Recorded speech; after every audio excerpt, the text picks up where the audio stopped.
और मोक्ष ढूंढना है तो शंकर की शरणों में, शंकर की चरणों में जाकर, शंकर भगवान के चरणारविंद में पहुंचकर मोक्ष की प्राप्ति आप कर सकते हैं। शिव के चरणों में। इसलिए भगवान देव अधिदेव महादेव की प्रार्थना, देव अधिदेव महादेव से निवेदन, देव अधिदेव महादेव से विनती, ये सुख देने वाली। तेरी पूजा में दूध ले आई, उसे बछड़ा भी झूठा कराई। शंभु शरणे पड़ी, मांगू घड़ी रे घड़ी, दुख दया करी ने दर्शन।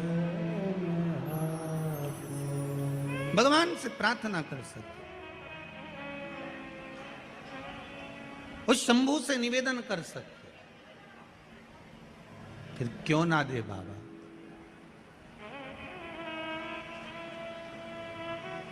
क्यों ना कृपा करे मेरा शंभू, क्यों ना दया करे मेरा उघड़दानी।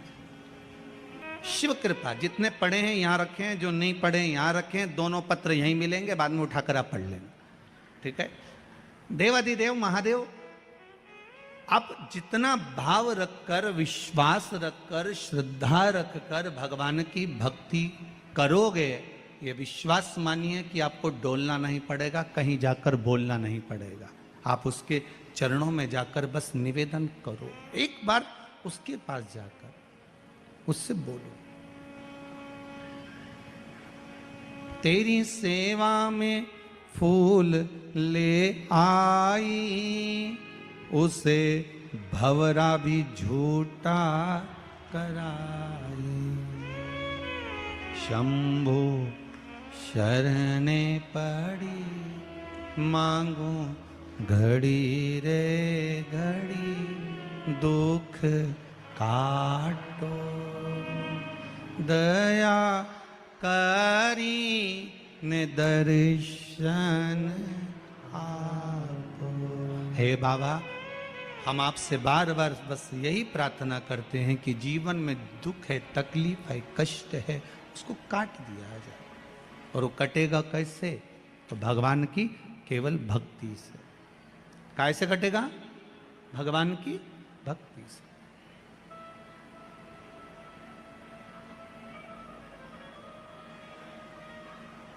दुनिया के लोग जरा सी बात से आपको छोड़ देते हैं। थोड़ी सी बात हुई और दुनिया के लोगों ने आपको छोड़ दिया। जब जरा सी बात से दुनिया के लोग आपको छोड़ देते हैं तो यह विश्वास मानकर चलना, जरा सी प्रार्थना से शंभू आपको पकड़ सकते हैं। मात्र थोड़ी सी प्रार्थना, बहुत है उतनी प्रार्थना।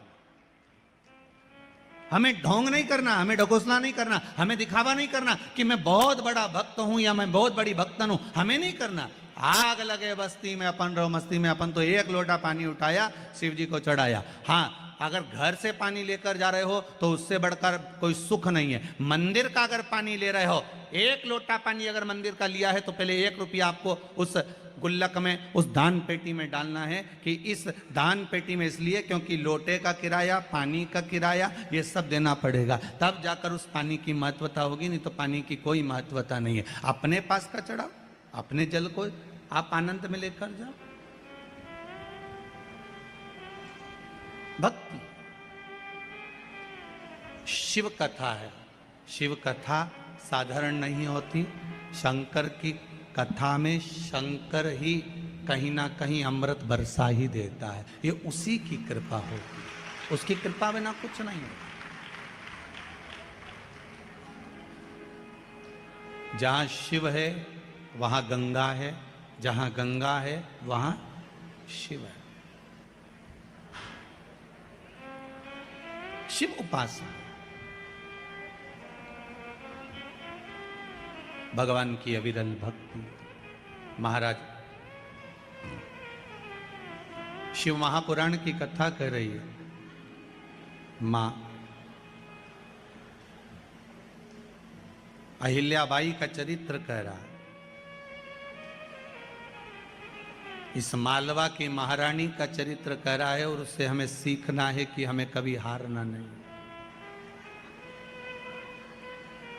जैसे बिंदु प्रेत योनि में पड़ गया था और चंचुला देवी हारी नहीं, मां जगत जननी से प्रार्थना कर कर शिव जी की भक्ति में लग गई और शिव महापुराण की कथा करवा ली। शंकर की कथा बाचने वाले तुमरुका जी को बुला लिया। तुमरुका जी ने जब कथा कहना प्रारंभ करी तो उसमें तुमरुका जी ने विश्वास की कथा करी। विश्वास की कथा,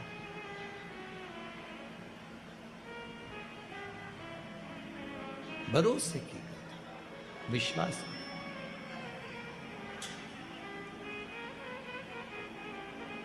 और वो विश्वास तुमरुका जी ने जगाया चंचुला देवी के हृदय में।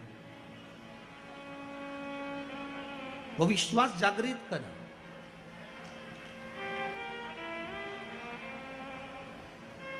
एक बात बहुत अच्छे से ध्यान करना, अभी जब कथा चालू नहीं हुई थी 2 दिन पहले तक इंदौर का माहौल बहुत गर्म था। सूरज की किरणें बड़ी तपा रही थी, गर्मी भी भरपूर थी। पर बाबा की जब कथा चालू हुई है कल से, आपको ऐसा महसूस होगा जैसे कैलाश धाम में बैठकर कथा श्रवण कर रहे हैं।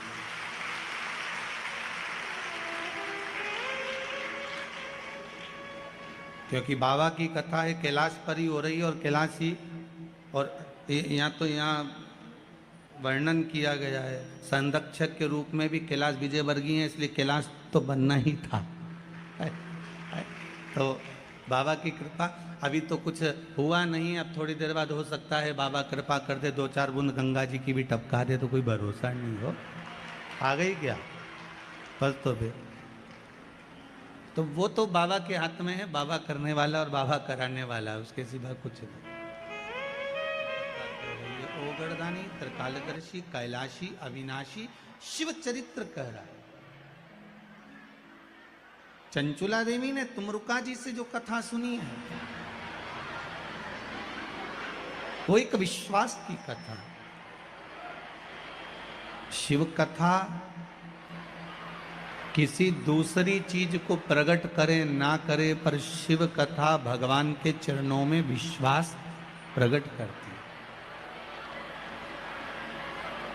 शिव कथा भगवान के चरणों में विश्वास प्रकट करती है। शिव कथा का एक नियम है, आप अपने जीवन में उतार कर रखिएगा कि यदि एक लाल चंदन होता है, एक पीला चंदन होता है, 2 तरह का चंदन होता है। जैसे अगर हफ्ते में एक बार, कितने समय में, जम के बोलो जरा, हफ्ते में एक बार प्रयास करा करो कि लाल चंदन का पानी हम शिव जी को समर्पित, पानी अगर शंकर जी को समर्पित कर रहे हो तो शिव मंदिर में चढ़ाने के बाद में थोड़ा सा पानी बचा हुआ किसी बेलपत्री के वृक्ष के नीचे समर्पित करो। किसी भी बेलपत्र के वृक्ष के नीचे लाल चंदन का पानी थोड़ा समर्पित करें। जैसे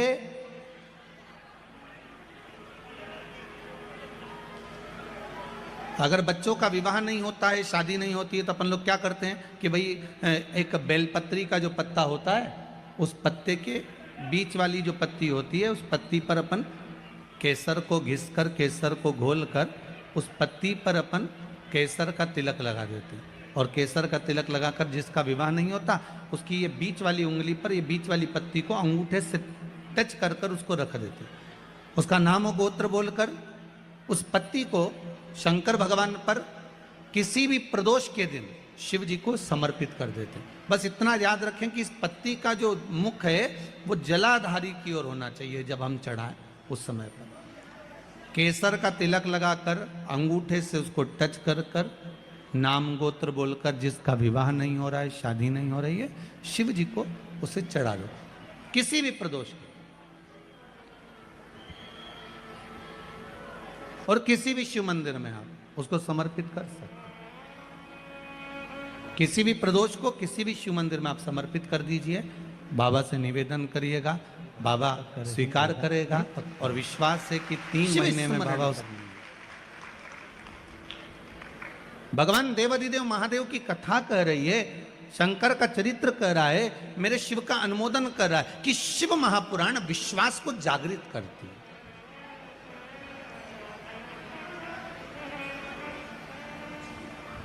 शिव महापुराण विश्वास को जागृत करने का कार्य करते हैं। और जब विश्वास की जागृतता हो, जैसे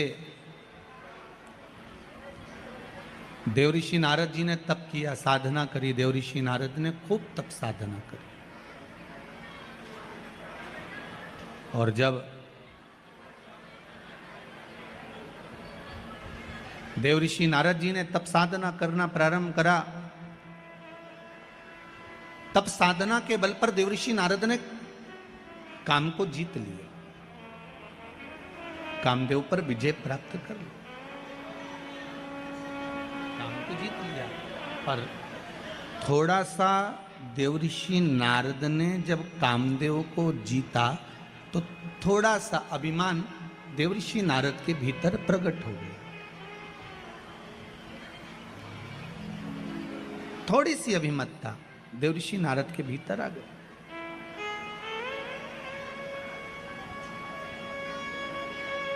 अब कोई बच्चा जब अच्छे नंबर से पास होता है ना, तो सबसे पहले उसी के घर जाता है जिसकी सप्लीमेंट्री आती है,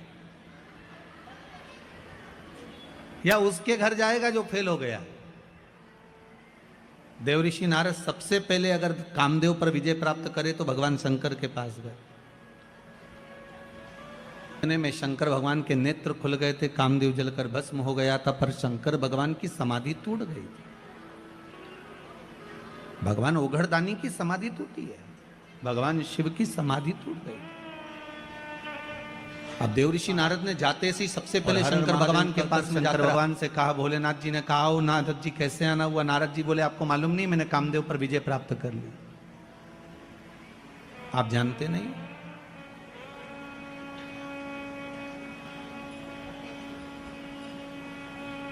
मैंने कामदेव पर विजय प्राप्त करी, आप मुझे जानते नहीं हो क्या?